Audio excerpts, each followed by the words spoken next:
Welcome to SVG-TV News for Wednesday, March 11th, 2020. I am Rochelle Batiste with the details. Members of the Public Service Union and several performing artists came together to host a march and rally yesterday to raise awareness on domestic violence in the Vincentian society.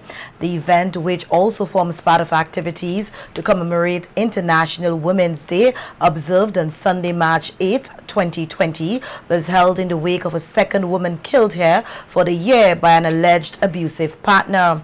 Minister of National Mobilization and Gender Affairs, Frederick Stevenson, and well-known soca artist James P. Morgan, representing the artists, urged men to walk away peacefully if a woman has ended a relationship. If the woman says to you that she's finished, she's done, leave her alone.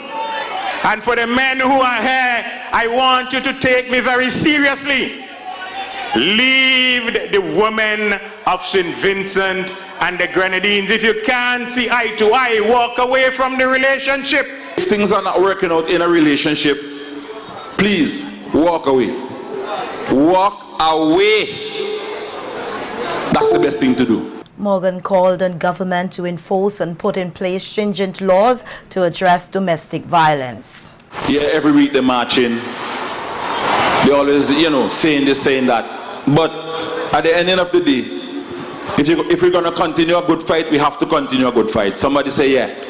We have to continue a good fight until we have stiffer laws and penalties. So we are urging the government at this point in time. Swifter penalties, stiffer penalties. And that's what we are looking for. Minister Stevenson noted that the Domestic Violence Act is in place and appealed to persons who are aware of anyone experiencing abuse to report same to the police. He added that the law is always on their side, even when the police may be reluctant to act. When we are confronted with issues in relation to domestic violence, and the Act says that once a domestic violence act is reported to the police cannot tell you to go home and make up and love up and get back together. The police has to act and to do what the requirements of the law say. They must take the evidence, give you the medical form so that you'd see a physician. 12 women here were recognized for their outstanding contribution to nation building as part of the local celebration for International Women's Day observed last Sunday, March 8th, under the theme, I Am Generation Equality, Realizing Women's Rights. The celebration was hosted at the Prime Minister's residence by the Gender Affairs Division in the Ministry of National Mobilization and Social Development. Speaking at the event held under the theme with Women Raw, coordinator of the Gender Affairs Division, Lafel Kwame, commended the women for their work.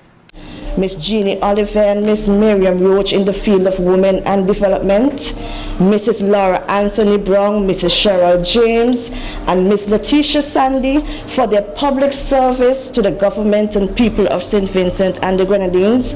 In sports, Mrs. Skinny Francis Crick and Miss Linda McDowell, our entrepreneurs and business leaders, Miss Camille Crichton and Christine Da Silva, our woman in the media, Miss Claire Keyser, our fashion designer, Miss Lisa Cardis, Miss Chanel McKenzie in the field of culture and entertainment.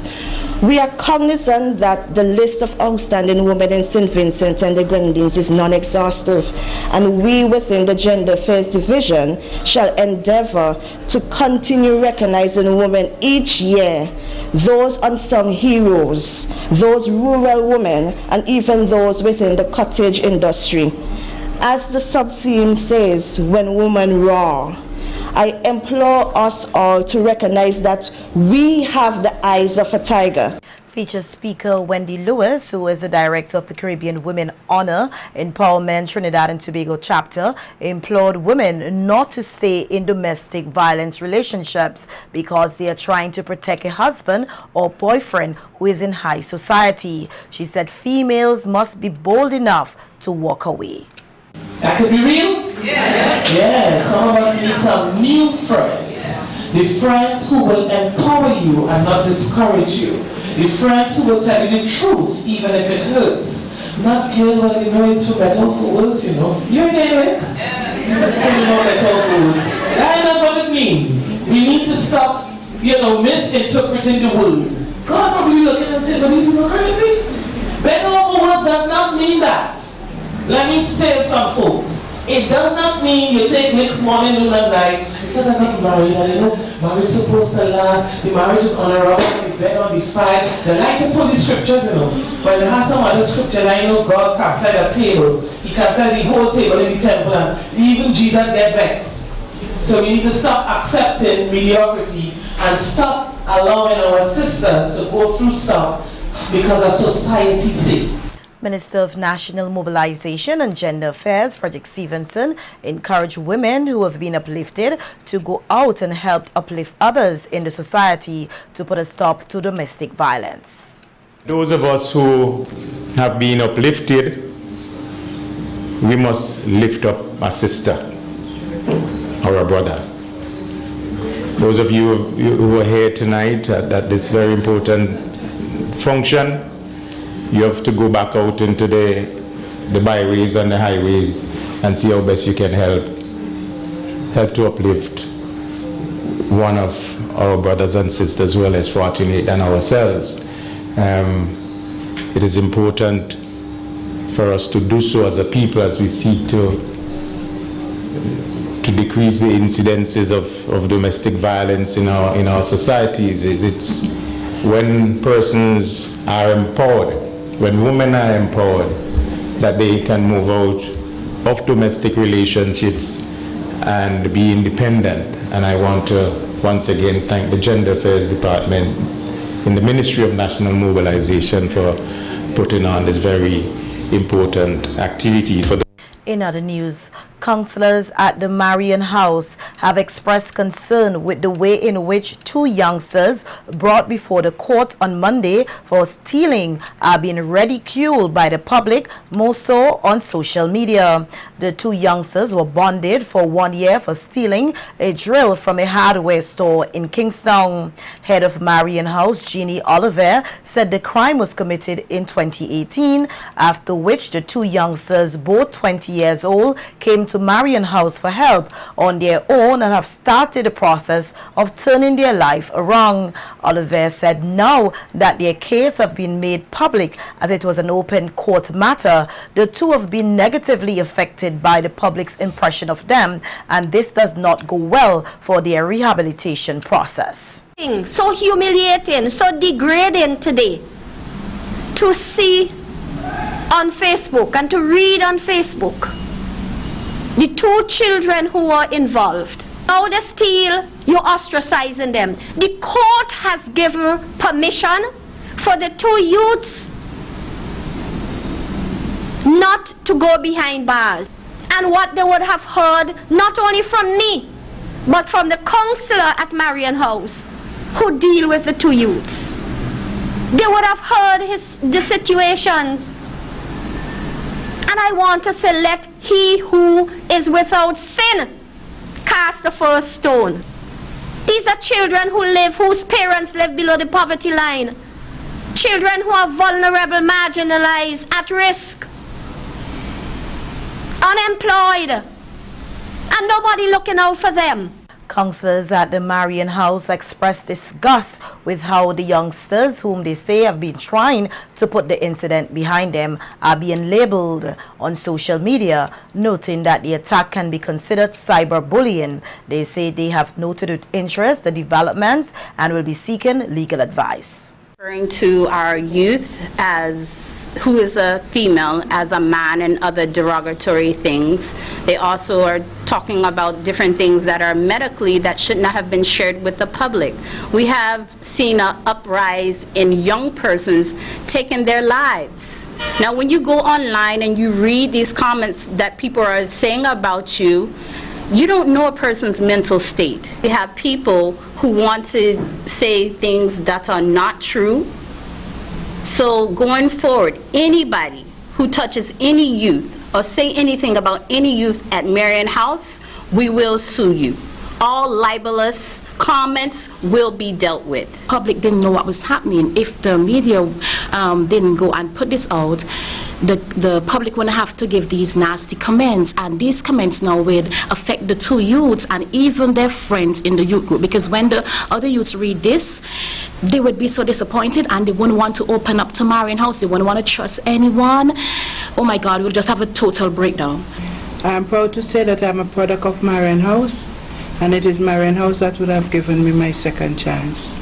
Everyone deserves a second chance. In some health-related news, local nephrologist Dr. Tawana Brown-Caesar is encouraging kidney patients here to be extremely careful with the medication they put in their bodies. Her comments came as medical practitioners, kidney patients, and others worldwide commemorates National Kidney Awareness Month. World Kidney Day is March 14th. Given some information relating to kidney disease, Dr. Brown-Caesar said there is some danger if patients are using both over-the-counter and traditional medicine. Other than the diabetes and the high blood pressure, something as simple as over-the-counter medication. So you fall, you bruise your foot, you want some pain medication, you take some Advil, ibuprofen, diclofenac, Voltaren, commonly and easily available, but in persons who are susceptible or have chronic kidney disease, these things can also worsen the kidney disease. Persons who take a cocktail of medications for whatever reason to clean out and boil a whole different barrage of bush. I'm not knocking herbal medication. I believe that herbs have their role, but sometimes we don't know what we ingest, and some naturally occurring things are known as poisons as well, and in the same way it could damage your liver, it could also affect your kidney in some instances. Other persons who have tendency to smoke or have smoked chronically in the past, quitting smoking is a significant improvement that they can have to not only their life expectancy but also in the decrease of non-communicable diseases, including cancer. Dr. Brown-Caesar is also encouraging persons with hypertension who are pregnant and are at risk for kidney disease to take their prenatal care seriously. Who are overweight, they are at an increased risk for developing chronic kidney disease as well, and persons who develop hypertensive complications in pregnancy long term, they are also at an increased risk for developing chronic kidney disease. So it's with this focus where we're saying, hey, prenatal help is available. That department has excellent statistics, so we're saying take your prenatal visit seriously. They would be screening for your blood pressure as one of their parameters. If it is abnormal, they either decide to treat. If you start developing complications, then we know in advance that you are at a higher risk, even if your kidney numbers remain normal, of developing chronic kidney disease. So we could appropriately direct you for future management. Meanwhile, Managing Director of Health Solutions, Inc., Pearline De Freitas, is encouraging persons with kidney disease and other chronic conditions to stock up on medication as the novel coronavirus inches closer to home. De Freitas said having ample supply of medication and adhering to proper hygienic practices will be key for persons with kidney disease to stave off the virus if it is to reach our shores. Obviously, they are the concerned, population where we're worried about them catching something like the coronavirus, because obviously it would be detrimental to their health. So we have spoken to patients. We've spoken to them about making sure that they have enough storage of medications at home. We've spoken to them about their diets. We've spoken to them about potentially it impacts us here in St. Vincent, how do we go about making sure that dialysis will be provided to them, because obviously that is essential to live as well for them. We've spoken to them about staying away from people who are suffering from either the flu or possibly being impacted with coronavirus. We've spoken to them about avoiding being in large crowds, communicating with people who are also unwell, and just avoiding as much of that close contact with people who may be passing things to them. Not only do we worry about with this population with the coronavirus, we just worry about the regular influenza as well and the flu, because that has killed a lot more people as well. As part of continued efforts to revive and bring awareness to the Garifuna and Kalinago peoples of SVG, the 7th Garifuna National Conference opened today, which attracted a large gathering, including representatives from Guyana, Belize, and Honduras. The conference has been held in collaboration with the Garifuna Heritage Foundation, the University of the West Indies Open Campus, and the Impact Justice Project. Head of site of the UWI Open Campus, Deborah Dalrymple, said that it is of critical importance to have information and research done on SVG, which will benefit the younger generation.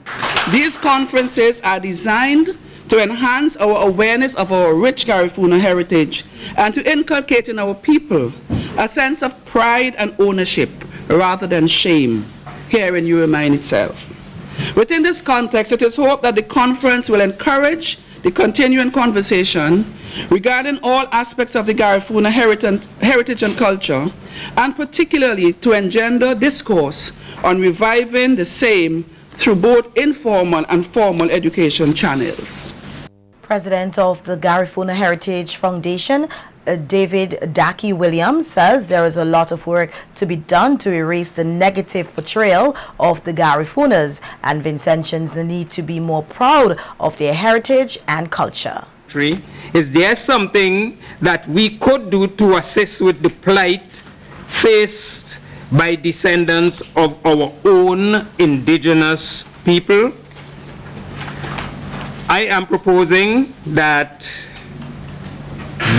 debate could start very, very soon. History will show that the Caribbean territories always had to struggle for their independence and to assert their self-worth. Project Director of Impact Justice, Velma Newton, said it is necessary for Vincentians to be made aware of the history of their ancestors. We've also been drafting laws with the government of St. Vincent and the Grenadines and other Caribbean countries. Currently, we're working on insolvency legislation with the government of St. Vincent. We work with the legal profession. We're trying to encourage them to set up a continuing legal profession development program. That is taking some work, but we're at it. And the next big component of the project, this is after the drafting of legislation, is alternative dispute resolution.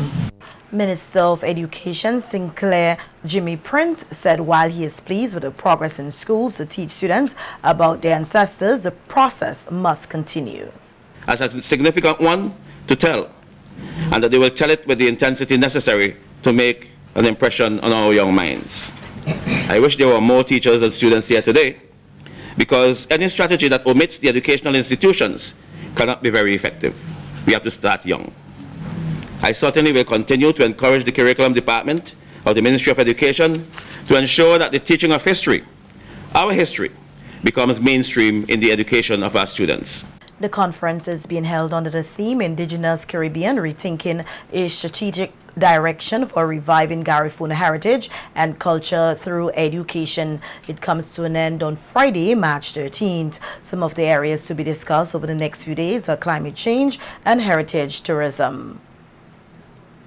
A number of producers from neighboring St. Lucia on Monday got the opportunity to showcase their products at the mini expo hosted by Invest SVG and St. Lucia Export at the Beach Chromas Hotel. The event sought to forge new alliances and collaborations between Vincentian and St. Lucian businesses and producers. Our news team caught up with some of these exhibitors who highlighted the unique twist they were able to put on products we already know, as well as the possibilities for collaboration with local entities. Passion Fruit Ale is, I think, the ultimate beach beer. It's a craft beer we developed using passion fruit in the fermentation. It's a very light, floral aroma, not overly hoppy, just a very, very balanced beach beer. I think that, in North America, where we first built a brewery 20 years ago, market share has grown to nearly 20%. I think this is the first, well, there's other craft breweries on the island which are fantastic. This is the first craft brewery beer that can actually move through the islands because it's pasteurized. And I think that for that reason, when you get it out to your hotels, your inns, and even to your locals, the people will be going for it. We spoke about the vegetable pasta for if you have kids who do not like to eat the spinach and they don't like the carrots and they don't like the tomatoes, but kids love pasta. So here you can prepare our vegetable pasta for them. Let me just show you the packet. You could prepare the vegetable pasta for them, put your little dressing on it and they will eat it. And the colors are very attractive to when it's cooked, it maintains the color. So the kids would enjoy it. Why not? St. Vincent is not very far from St. Lucia. All our products are sold on the St. Lucian market.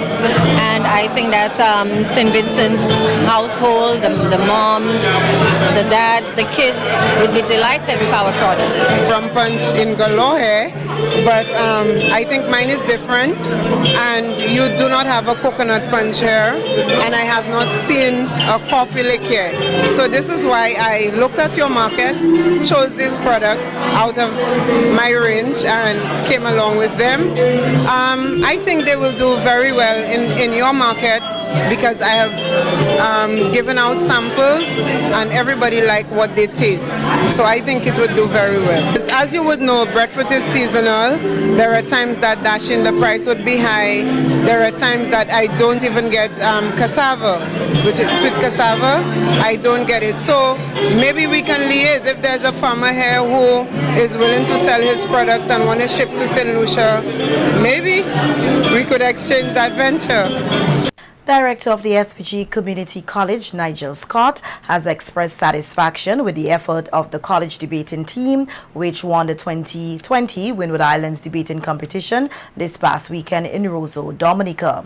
At a press conference yesterday, Scott said the college takes its mandate very seriously and often seek out opportunities for the students to develop themselves. He said when he was approached for the students to be part of the Windward Islands debating competition, there was no hesitation, as he knows that it would have been beneficial to the students. So when the opportunity came for us to be part of the Windward Islands debating competition, which is a new competition, these conversations started about 5 years ago with a gentleman coming out of, actually he's a West Indian, and maybe Ms. Adams might speak a little more about him in terms of the formation of the WIDC. But there's always been, and for quite a while, a Leeward Islands debating competition. But there was never a Windward Islands debating competition until those conversations started, as I said, about 5 years ago. And then out of that came what we know today as the Windward Islands debating competition. Deputy Director and Local Chair of the Windward Islands debating competition, Eula Adams, said that she is very proud of the college debating team and their performance at the competition. Today is a very proud moment for me to see that after 4 years, the SVG-CC debating team is now successful in winning the Windward Islands debating competition, the 4th year. I was with WIDC from the inception of the idea of having a Windward Islands debating competition. First meeting was held in St. Lucia in June 2016. And the idea, as I would have heard Mr. Scott intimated, that it was from a monstration. And he has passed away last year during our celebration, our WIDC in Grenada. And the proud debaters, 2 from the Division of Nursing and 2 from the Division of Arts and Science, shared their experiences preparing for the competition. We won. I'm very excited and really excited that I got to work along with these people and that these were the ones who I made the most connections with. in this year's WIDC. I was glad to be given such an opportunity to represent this college, and I hope I did everyone here proud. I'm a second-year student at the Division of Arts, Sciences and General Studies, and I do biology, chemistry, literature, and digital media. So it was exciting, a wonderful event. We loved Dominica. It was very hectic at times because I think from the first night we had to stay up late from the get-go and practice our speeches, review our work. Second night we actually had to sleep in shifts. So yes, we basically had to say, okay, I would sleep now for 2 hours and you would work on this, and you would sleep now for 2 hours and work on that. But also it was a really good experience in Dominica. They have a wonderful topography where actually most of it reminds you of St. Vincent. They have a really beautiful freshwater lake. We had a bit of sight viewing. And in terms of the competition, as Casey stated, it was hectic, but it more felt like a family gathering rather than a competition. And the students of the Gourmet Methodist School recently celebrated their Literacy Week with a week of activities which included a Bible Drama Day. The Bible Drama Day saw students from different classes acting out stories from the Bible. Coordinator of the School Literacy Week, Melissa Cordes, highlighted some of the different activities held to celebrate their Literacy Week. Well, we began our Literacy Week on Monday with a church service at the Faith World Ministry just next door. Our featured speaker was the Director of Libraries, Mrs. Campbell King, and she did a wonderful presentation in which she encouraged the students to continue to read, and that's the idea that we want to pass on to the students for this year. On Tuesday, we had our big book exhibition, and our big book had things like poetry and stories. We had the students reading their own stories that they made and poems that they made also. On Wednesday, we had a wonderful time. We went out into the community. This was our community storytelling. We went to some preschools and children read at the preschools. We also went to homes of elderly persons in the community. The students read for those elderly persons, and some of the elderlies read stories to them as well. Today, we'll be having our Bible story drama, where the students will be dramatizing stories from the Bible. And then tomorrow, we head to Waraku, where we would have our field. Cordes said that the Literacy Week is to help children to develop a passion for reading, which in turn will help to improve their literacy level. Okay, well, we have seen a deficit in our reading, especially from the reading for the national reading test, and we want to remedy that. We want to have the children develop a love for reading. Just that would be enough for this year, just a love for reading. We noticed that some students, it seems they just want to play, look at video games, play video games, look at movies, but we want to instill in them a love for reading, and that's one of the objectives of this week.